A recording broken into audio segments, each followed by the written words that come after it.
En Amazonie, ce sont les arbres qui déclenchent la pluie. Aujourd'hui, j'ai appris quelque chose d'extraordinaire. On s'est longtemps demandé pourquoi la saison des pluies commençait si tôt en Amazonie. En effet, dans la région intertropicale, on observe souvent deux saisons, l'une sèche, l'autre humide.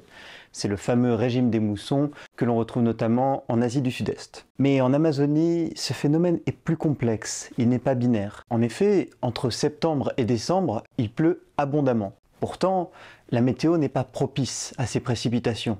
Les vents ne poussent pas encore les nuages vers l'Amazonie. Alors, d'où vient toute cette eau? Pour le comprendre, il faut d'abord distinguer les deux manières dont de l'eau peut se retrouver dans l'atmosphère. La première, c'est l'évaporation. L'océan est frappé par les rayons du soleil et, sous l'effet de la chaleur, de l'eau s'élève sous forme gazeuse et se précipite sous forme de nuages dans l'atmosphère. La seconde, c'est l'évapotranspiration. Lors de leur photosynthèse, les feuilles des arbres se déchargent de molécules d'eau qui se retrouvent ensuite dans l'atmosphère et forment les nuages. En Amazonie, on avait depuis longtemps noté une augmentation du taux d'humidité entre septembre et décembre, mais on ne savait pas d'où elle venait. Ce seraient donc ces arbres qui, par une croissance soudaine, provoqueraient l'augmentation du taux d'humidité dans l'air, la formation de nuages et, finalement, les précipitations. Mais comment être sûr que ce sont bien les arbres qui déclenchent les pluies? Comment savoir d'où vient toute cette humidité qui apparaît soudainement entre septembre et décembre? C'est la question que s'est posée une climatologue de l'Université de Californie. La chercheuse a eu l'idée de se servir d'un satellite de la NASA pour savoir d'où vient l'humidité de l'Amazonie à cette période. Ce satellite, baptisé AURA, est capable de déterminer la composition isotopique des molécules d'eau. Si vous vous posez la question, les isotopes, ce sont des atomes qui possèdent un nombre différent de neutrons. Une molécule d'eau classique contient un atome d'oxygène et deux atomes de protium, l'isotope le plus léger de l'hydrogène qui ne contient pas de neutrons. Mais l'on trouve également dans l'océan des molécules d'eau différentes, dites lourdes. Ces molécules contiennent elles aussi un atome d'oxygène, mais cette fois-ci deux atomes de deutérium, un isotope de l'hydrogène qui lui contient un neutron.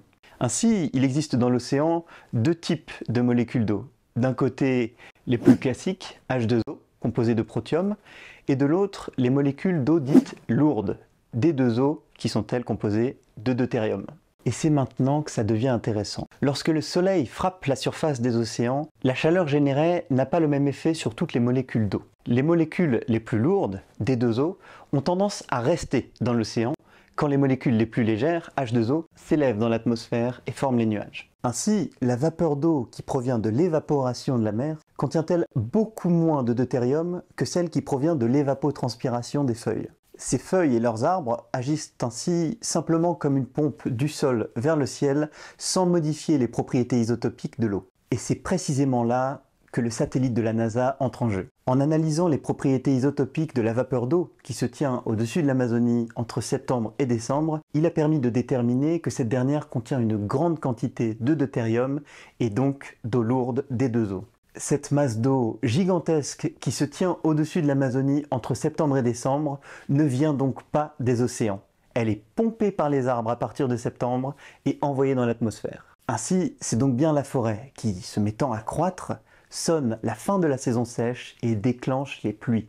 Ce retour anticipé de la pluie est vital pour l'écosystème amazonien.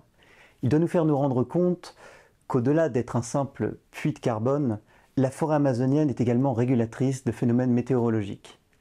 Là où il y a moins d'arbres, il y a moins de pluie. Grâce à cette vidéo, vous saurez expliquer